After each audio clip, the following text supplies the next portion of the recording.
Today I'm going to be making an ultimate Super Bowl recipe, a little twist on the classic jalapeno popper. There's very few ingredients that you'll need to be able to successfully make this meal. It is just jalapenos, dark brown sugar, cream cheese, which I use the reduced fat kind because I don't taste any flavor difference in this recipe, and the last item is bacon. So the first step is to wash your jalapenos, and then we will get those all sliced up and ready for this appetizer. After we've cleaned and rinsed these jalapenos, what I'm going to do is just slice them in half. I don't cut off the tops because I find that if you do that, the cream cheese will kind of ooze out the backside, and leaving the tops on actually really helps to hold the cream cheese and all the flavor in the jalapeno.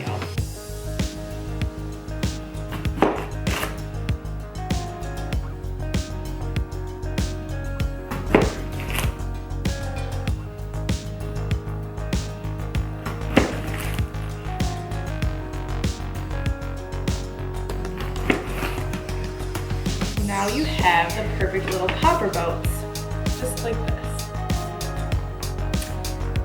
The next step is to actually remove the seeds and the membrane from the jalapenos, because that's where the spice really comes from. It's actually more so from the membrane than the seeds, which I feel like is a common misconception, but you'll definitely want to get out as much as you can so that you're not making a lot of people in your household sweat when you eat these. So I take a spoon that has a little bit more of a triangular shape, and then what I do, I have a garbage can right here, which is a beautiful thing, is what I do is I take wherever the membrane is really set in there, and I kind of just stick my spoon in, and then I get underneath the membrane and the seeds, and then I just bring my spoon upwards and kind of peel that all back. Like I said, you want to get out as much membrane and as much of the seeds as you can. And then I have here a baking sheet lined with a silicone mat.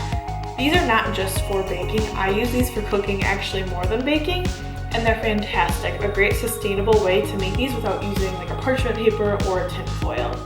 So for the rest of the jalapenos, I've got some more in the sink. I'm going to cut them up, have them, and then get all the membranes out, and then we will be back.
The next step of the process is to fill our jalapeno boats with the cream cheese.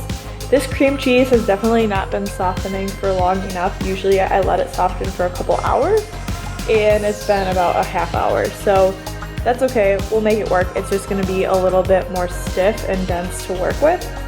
I do use the reduced fat cream cheese just because I find that the flavor is exactly the same. It has no impact on this recipe. I've done it with the reduced fat and the normal. You may as well save a little bit of fat intake just because this is a pretty high fat recipe. So what I do is I just take a block of cream cheese here, attempt to open it, and always struggle no matter what. And then I have my spoon that I was using to shuck out the membranes and the seeds. And now what I'm going to do is actually take the back of the spoon, get a little bit of the cream cheese, and then start to fill the jalapenos. So I start off with just a little bit, and then I go around and make sure that I have enough cream cheese for all of the jalapeno poppers. These jalapenos are quite large, so I probably did not need to buy 12 jalapenos because it makes 24 very large jalapeno poppers, but that's okay. And you can also, if you need to, you can also just buy another block of cream cheese if you like them to be like super full and you're making a lot. I would suggest buying 2 blocks just so that you have ample cream cheese filling. So I'm gonna do that for the rest of these and then we will move on to the next step. Alright, so now that we have these jalapenos filled, I did end up using 2 blocks of cream cheese, which I'll make sure is in the recipe. For this many jalapenos, especially with the size that they are, you just gotta have more cream cheese. May as well make it delicious. So the next step is bacon. I have a whole pack of bacon here. So I'm just gonna open this up, and then sometimes what I will do is make the bacon, like leave the bacon whole and wrap an entire slice around the popper. With these, just because they're bigger, I would probably have done that, but I'm not gonna have enough bacon. And sometimes it can be a little bit overwhelmingly bacony, and it kind of takes over the whole recipe if you add an entire slice. So I'm just gonna take this bacon, and then what I'll do is take out a couple of slices and then I cut them in half. I've tried to like cut the entire package in half and I just have trouble doing that. So I'm just gonna take the bacon, cut it about half. My hands are very slimy and greasy. And then we will just start wrapping the jalapenos in this bacon. I do have toothpicks here too, so I can help secure this down if I need to. But what I kind of do is I just start at the top, or the bottom I guess, doesn't matter, and then I just wrap it around twice like that. For some of these larger jalapenos, I think that's going to be a little bit more challenging, but that is going to be the goal here.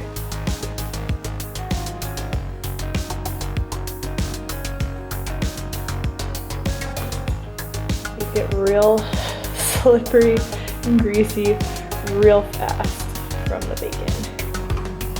Push that around. I kind of switch up directions.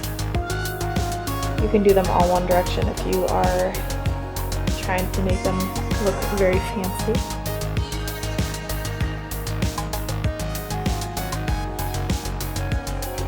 And then I will continue to do this for the rest of the bacon. The final step in preparation is to add the brown sugar. These are definitely a labor of love. I wouldn't consider it a challenging recipe. It is what I would say a time-consuming recipe. So the next step is just to add the brown sugar to the top. I do add a little bit, I just add it by hand, so I just add a little bit to each jalapeno popper. I am using dark brown sugar and I prefer the dark brown sugar. I just think that the flavor of the molasses just makes it sweeter. And if you are a big fan of jalapeno poppers and you're a big fan of candied bacon, I can promise you that you will love these jalapeno poppers. So I'm just gonna finish this up and then we will get these in the oven.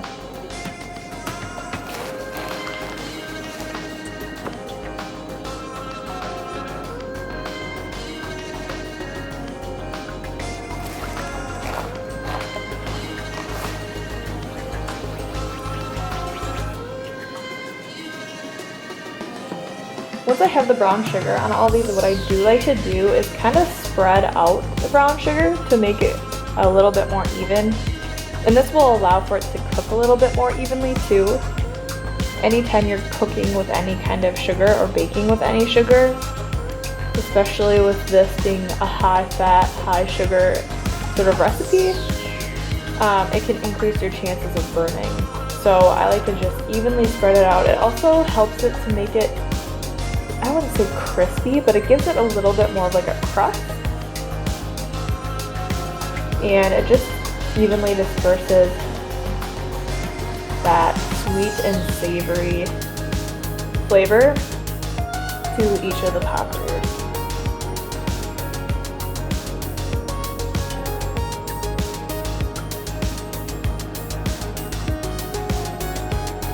and for any that got a little bit too much sugar, what I'll do is kind of just brush it off onto the pan. The pan will get a little bit brown or black, but again, that's to be expected when we are cooking with sugar. So I'm gonna give my hands a quick rinse, but what you can do is you can actually just prep these and you can put them into your refrigerator. Otherwise, you can just pop them in the oven right away. Definitely up to your own discretion. But if you're gonna cook them right away, set your oven to 400 degrees and get that preheated, and then we'll throw these in.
The next step in the process is to actually remove the seeds and